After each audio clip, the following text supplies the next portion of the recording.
Welcome back to yet another episode of Pixel Peak. I'm Jack Thornton. And I'm Jake Gallons. Jack, I'll be real with you. My girl and I haven't really been communicating lately. Guess we're not just on the same level. That was terrible. I love it. Did you know that Garbage Men are the best competitive multiplayer teammates? Is that so? Yeah, they're incredibly used to carrying trash. Nice one, man. Thank you. For today's content, we've got headlines, a rather quaint discussion, a live gameplay, and a retro rewind on Gran Turismo for the PS1. Let's get into it. The Gears of War franchise has an adaptation coming to Netflix in the form of both a feature film as well as an animated series. Potential iterations of bringing adaptations to audiences have been discussed in the past, around mid-2010s era. However, have not made it past the screenwriting phase. Funnily enough, Netflix's current head of original films, Scott Stauber, was actually involved as a producer for one of these past failed attempts at getting Gears of War on film. The content being produced is said to be ambitious and groundbreaking. November 5th brought an end to the League of Legends World's 2022 Championship held in San Francisco, California. The event set a new esports viewership record with 5.1 million concurrent viewers spectating the event. Two teams from Korea, DRX and T1, faced off against each other in a best-of-3 event, with DRX coming out on top 3-2. The final day alone amassed 24.4 million total hours watched. Overall, Worlds 2022 outperformed the previous Worlds Championship by 1.1 million viewers. It's safe to say viewership is at an all-time high for the competitions moving forward. Look out for the 2023 PC Gaming Show preview occurring on November 17th, 1 p.m. Eastern Time, showcasing an overview of next year's titles as well as an unveiling never-before-seen games. The games in question? We're glad you asked. Kerbal Space Program 2 is set to appear, as well as an exclusive interview with creative director Nate Simpson. A brand new game from League of Geeks, the studio behind digital board game Armello, as well as top 5 most wanted titles of 2023, selected by none other than PC Gamer. The show will be hosted by the program's very own Frankie Ward. Y'all are gonna love this one. In light of promoting the new McCrispy, the UK branch of McDonald's is giving away a special gaming chair as celebration. Originally announced on McDonald's UK Facebook page, a black and yellow design was unveiled to the public, showing off additional gimmicks such as a fry holder and a hot box to keep your McCrispy warm during gameplay. The chair even has a stain-proof treatment so as not to get grease all over the seat. This may be the only chair of its kind. However, rumors have been surfacing stating that 3 others have been manufactured to be sent off to influencers. That'll be it for this week's headlines. When we come back, Joss sits down with Kevin Wilson, general manager of App TV, for a special insight into gaming in the 90s.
Welcome back, everybody, to Pixel Peak, and more specifically, Loading Screen. I'm your host for the show, Josh Diamond, and I'm here today on a very early Wednesday morning to sit down with our general manager of App TV, Kevin Wilson, to talk about games from like the 90s, growing up like that, just kind of the generational gap. So welcome, Kevin, to the show. Thank you for having me, Joshua. It's a pleasure to be on Pixel Peak. Is it now? You know how much I hounded this man to try and get on here, but he made it. An average amount. An average amount. So I'm going to be asking you a couple of questions because I'm actually genuinely curious to know what it's like as someone who's lived through the retro game era. I'm going to go ahead and start with a couple of questions for you. So the first one that I have is, what was the first game you remember playing? The first game I ever played was Star Fox on Super Nintendo, and it was I vaguely remember it because I don't normally play games like that, but it was, you literally got in an aircraft and then you avoided rocks in the air and stuff like that. But the issue was not the game. The game was fun. But with me being the first time ever playing video games at that point, I was moving the remote, like driving. And so my cousin kept saying, man, if you don't stop driving the remote, I'm going to take the game away. So I had to learn to stay still and play the game. But Star Fox was the first game that broke me into the gaming world. Yeah, man. Really? Do you still own that exact copy of Star Fox? Oh, no. And even if I did, I'd have sold it by now. Really? So I don't, no, I do not own that. No, I hear you. I mean, Star Fox, pretty legendary franchise, I gotta say. But I mean, the first one on the SNES, it was like new technology. I don't know what version it was. I just know I was trying to drive it like a ship and got cussed out by my cousin. No, for sure. Another emblematic part of the 90s, I would say, was the feud between Sega and Nintendo. You know, Mario versus Sonic. Did you live through that? Did you have like Mario craze fever? Did you have like a Sonic fever, anything like that? Yeah, the Nintendo Sega deal, that was big. Yeah. I can't stand Sonic the Hedgehog. I'm not gonna hold you. But Mario, I don't. It's not even a conversation, honestly. And I think we've seen the trajectory of Nintendo at this point. Oh, yeah. How they've continued to update the times and even galvanize true gamers that have grown up with Nintendo to stay with them. So they've got the younger crowd and the older crowd at this point. But yeah, it was Mario through and through. But I tell you what, Sega had some good titles, especially in the sports realm, and 2K. Sure. Starting on the Dreamcast. Yeah. But, I think you're more speaking to like the Genesis time, that Yeah, sort of deal. yeah. But Sega was okay, but I mean, if we're comparing Nintendo to Sega, I mean, it's not even And here we are now. a conversation, yeah. And speaking of which, you're mentioning how Nintendo kind of keeps players in throughout the years and everything like that. I mean, you got an SNES in your office and everything like that. Can you tell us some of the games that you have right now in your collection? You snitching. But Super Mario, Yoshi's Island. Oh, for heavy sure. rotation, I think. For sure. One of the greatest games ever, Yoshi's Island. Super Mario Kart, the WrestleMania, WWE WrestleMania arcade game, which is to this day kind of a revolutionary wrestling game. But Super Nintendo was just a phenomenal thing, except when you got a speck of dirt in the cartridge. Oh no, it was Other than that, you're blowing it all day. Always. A few titles, but stop snitching. But no, it's a good console and a console I hold near and dear, man. No, yeah, absolutely. Would you ever plan on like collecting for the future or something? Collecting like Retro games and stuff like, or at least an SNES library, I guess. I was never smart enough to keep like cases and the boxes, the original box. Right. Sort of Oh deal, my God, those which go is for huge so now, right? much. Yeah. So no, I just play it, and the word gamer, I do take it seriously. Sure. Because I'm not a gamer. I see gamers as people who like to compete, especially now with online gaming and all that. Those are real gamers. I just happen to have played video games at a point. I could never be a gamer because I'm a very sore loser, always have been. So if I can't beat you, I won't even challenge you in it. Sure. So like, for instance, when I'd get a new game, like a new wrestling game, I'm playing the computer and I'm getting excellent at it. Oh, yeah. And so you learn the tips and tricks to get the late wins. And then, hey, Josh, yeah, let's play. First, I'll be your tag team partner, right? Yeah. That's how I'd play it. Like basketball game, Yeah. we'll play on the same team. You assess it a So little I get to see how you, and then, oh, you want to play one-on-one? Oh, really? Now I know you. Right. And then I can take you out because I know the tips and tricks. But no, I am not a gamer by any sense. But the true gamers that are out here playing online, being able to talk to people, usually little kids, and stay calm, I'm not that. I'm not that. I'm not going to let a 5-year-old beat me. No. If that happens, something's getting thrown, TV's broken. I'm not losing to a kid. So I'm the type that, all right, what's the IP address? Little kid, what? So I'm a terrible loser. But all that to say, I'm not a gamer, and I know myself. I hear you in saying that. I think you're saying that you're not a gamer by your own terms. I think video games are for everyone. Oh, they are. No, they are. It's like we're talking about casual stuff. That's why we're here today and everything like that. I mean, loading screen is all about people's experiences with playing video games, not necessarily like comparing skill and everything like that. But when you use the word gamer, like there's like professional gamers now. Like there's literal game. I'm not that. I hear you. I couldn't do that. If I'm playing like they do the Madden tournaments, one-on-one Madden tournaments, I don't have the patience to learn a game that well to compete at that level. Sure. Right. If you're talking about a team sport like the basketball tournaments, the 2K basketball tournaments that are going on, people making a lot of money. If I'm in a team sense, maybe that makes more sense because I got people around me, so sure. I can blame somebody. But if it's one-on-one, no, I just know myself. It wouldn't go well. I got you. So you don't want to be in a next episode Smash tournament? No, I'm cool. You're cool? Y'all got it. All right. Yeah, have fun though. Thank you. Thank you. And you're a father now, you have kids and everything like that. And do you see yourself like kind of slowly raising them on the stuff that you were raised on, like the older stuff, or do you see them kind of playing with the new consoles or things like that? I do think games have gotten obviously more violent, visually, where you can see things a lot clearer.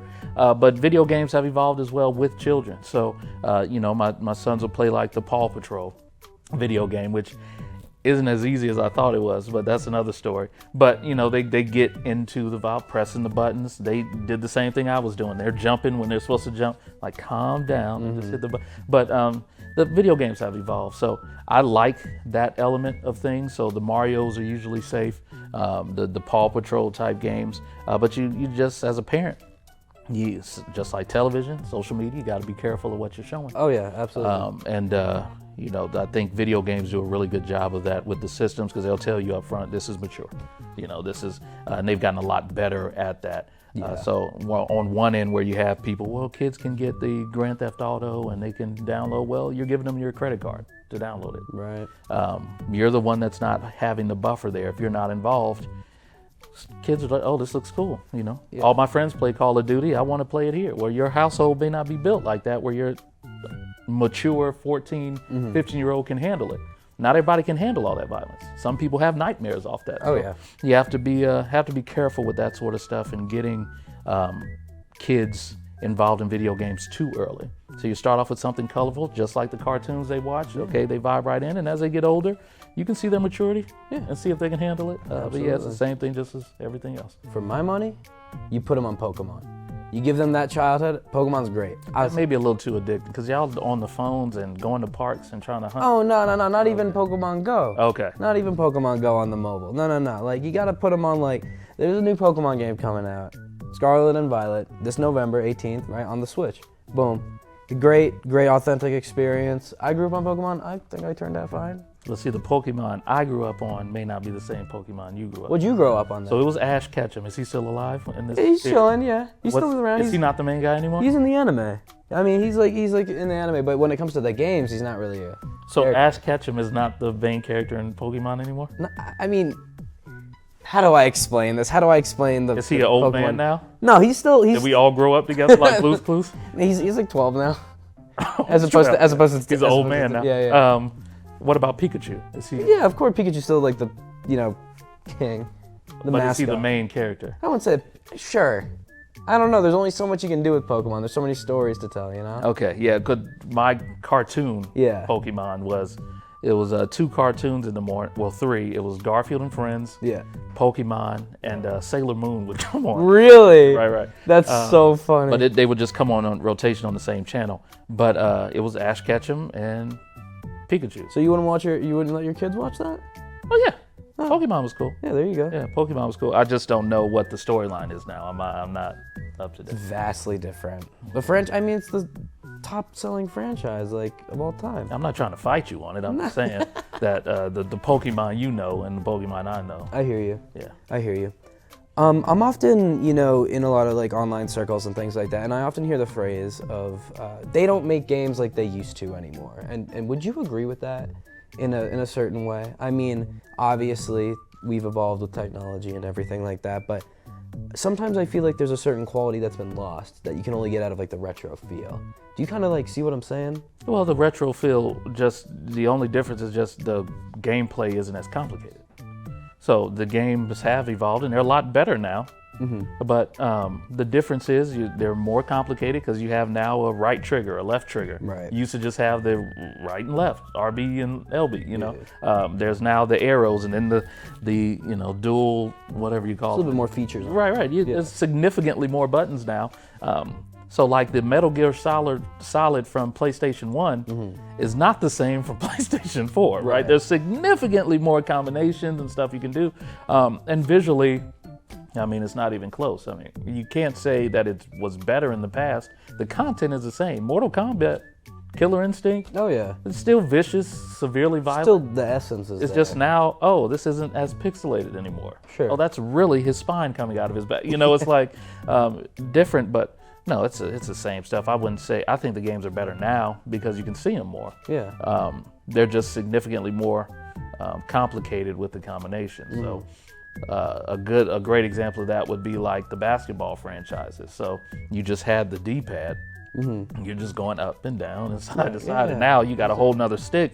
You combine the two, you're doing behind the back dribbles. Like 360 degrees of movement. content hasn't changed, right? Right. It's just more advanced to go along with the look and feel of it all. So I wouldn't say better, it's just a simpler time. Gotcha. Those days of the original Mario, they don't exist anymore, right? But when you go to play them, it's a familiar feel because I know Mario, this is real simple and difficult still. You still get the same fight. Right. It's just you don't have to press every single button on the controller just to do a jump anymore, like you do now. Yeah.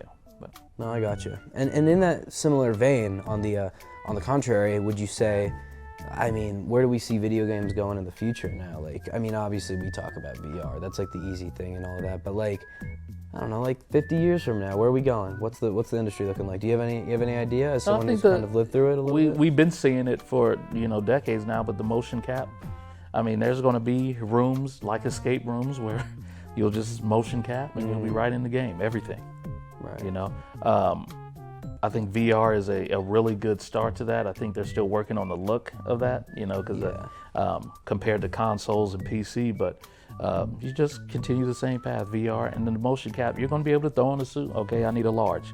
Throw on a large, you're going to have motion cap, and it's going to be every single digit. Yeah. So the way they build games would be the game now. Right. You're literally in it. The metaverse is starting to, you combine metaverse with VR, motion cap. Why wouldn't that happen next, right? Scary, but that's where we're going. Yeah, you're going to put on a suit. No, absolutely. Well, I'm feeling very good about the perspective right now, so I think I'm going to go ahead and wrap things up here. Thank you so much again to Kevin for joining me on this episode of Loading Screen. And when we come back, we're going to be taking a look at some live gameplay with some very special guests. Thank you so much for watching.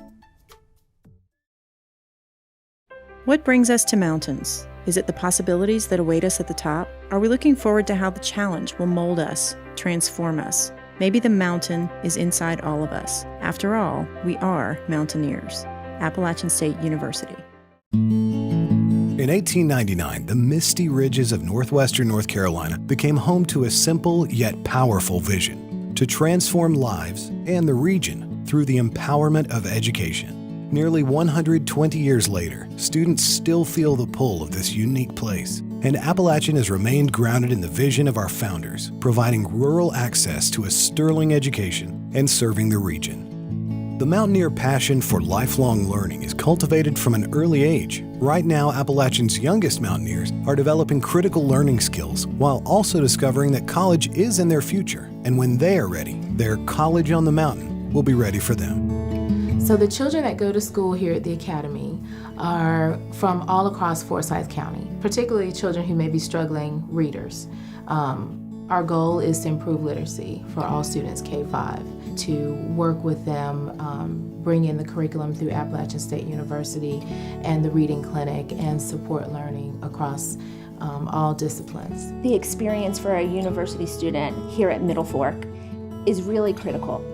We're able to show them what their practice that they're learning in the classroom looks like in action. So now we have this community of learners that aren't just little kindergarten through 5th grade students, but we also have teachers who are learning together with them. And they really are building a community that the Academy is really proud to be a part of.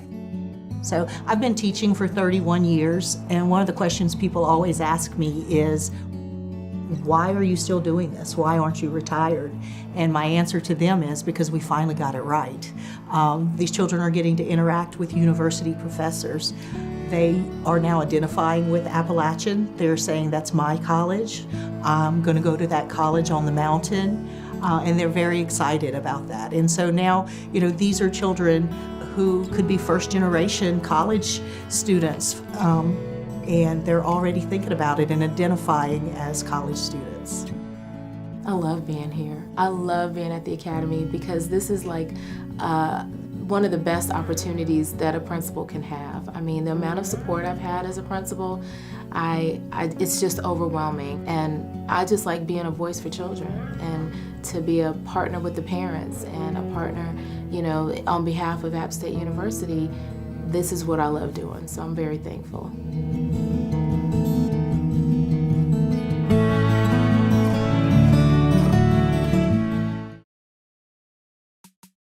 Kevin is for real the GOAT for sitting down with Josh for more than 10 minutes. I don't know how anyone could bear that torture for that long. I know I can't. Agreed. I don't know what he meant by special guests either, because we don't even have any this week. Instead, John takes it to the days of the 2000s where Flash games were all the rage. Enjoy this segment of live gameplay.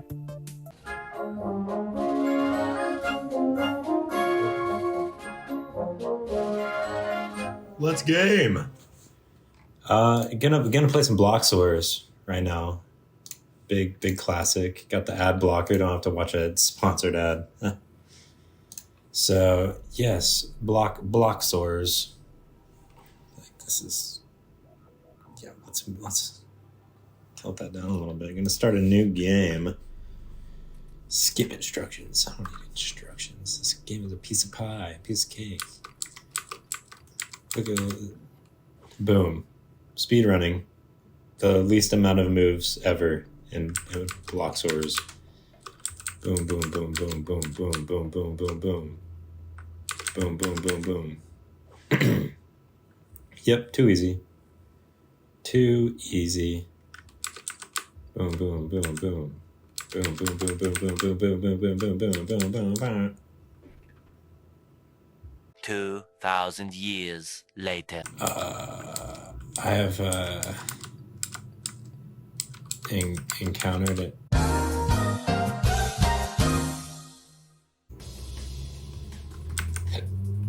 Oh, why is run 2 better than run 3? Why am I flying? Whoa. Oh, it's continuous. If only I had that Flash player, but I don't want to download Flash player necessarily. Later. Okay, gonna beat level 20. Oh, this looks fun. Oh, not really. Am I not fast enough for this? I guess not. I want to try it though. Come on, little man. Oh, fine. Okay, we're done. We're done with this.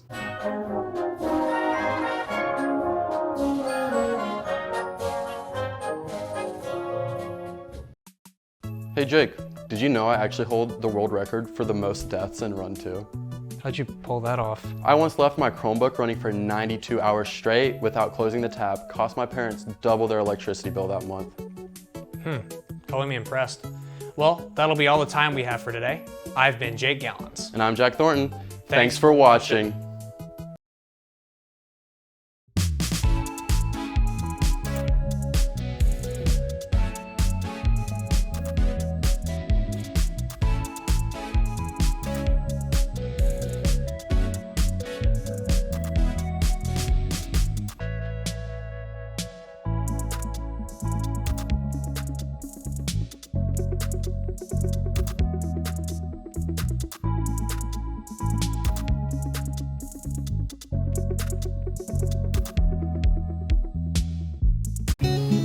Life is a journey.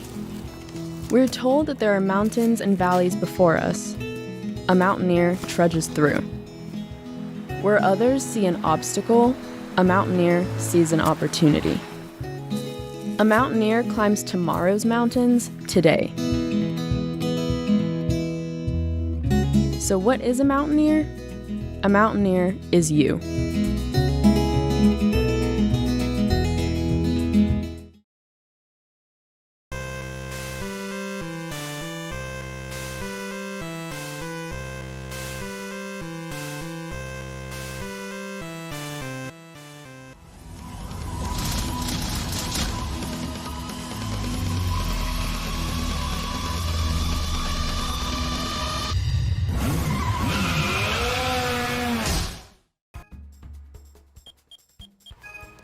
While there's always been a need for speed in American culture, racing video games helped change the course of the sports genre and now are a staple in the industry. Speed Race, released in 1974, brought the gameplay of Space Race down to earth. For the first time, it used scrolling graphics, an overhead view of a racetrack, and a steering wheel to control the car sprite. This was a giant leap forward from the volume knob controls of previous games. Over the decade, many racing games would come out, featuring various models of cars and motorcycles.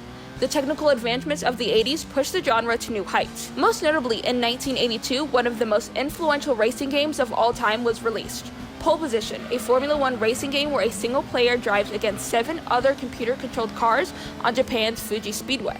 In came the 90s, which gave us long-running franchises like Need for Speed, Midway's Cruisin' Series, and our retro rewind for today, Sony's Gran Turismo. Gran Turismo, originally released as Gran Turismo, the Real Driving Simulator, was released in 1997. The game was developed by Kazunori Yamauchi, CEO and head creative director of Poly's Entertainment, later established as Polyphony Digital. It is also a subsidiary of Sony Computer Entertainment, making the series only playable on Sony consoles. Side note, Yamauchi has become an important figure in the worldwide automotive industry due to the success of Gran Turismo. Polyphony Digital worked with Nissan to design a multifunctional display found in the R35 GTR, which professionally raced for some time. Gran Turismo took a total of 5 years in development. When speaking on its development, Yamauchi said, "In those 5 years, we could not see the end. I would wake up at work and go to sleep at work. It was getting cold, so I knew it must be winter. I estimate I was home only 4 days a year." Though this game was a success, Yamauchi would say he was disappointed in the final product. Some features, like the initial plan of having 12 cars in each race and better sound quality, had to be scrapped due to technical problems with 3D computer processing. This is why the AI and realistic graphics at the time set the game apart from other competitors. In spite of all the problems faced during development, it was well received in the eyes of the public and game critics alike. Shipping a total of 10.85 million copies worldwide, this makes it the best-selling PlayStation game to date, followed by Final Fantasy VII and Gran Turismo 2. On a critical front, the first Gran Turismo had an average score of 95% in game rankings and Metacritic's aggregate, and soaring reviews in many other game sources, making it one of the highest-rated racing games. Gaming publications deemed it one of the greatest video games of all time. The game spawned over 10 spin-offs and sequels. Racing games have become an important part of our culture. Before the genre was even born, many games started contributing in the development of what it has become. Since the release of Pole Position in 1982, 800 racing games have been released. Both technology and video games have come a long way since those days, and one of the racing sims that helped raise the bar was by no question Gran Turismo. This has been Slade signing off on this week's Retro Rewind.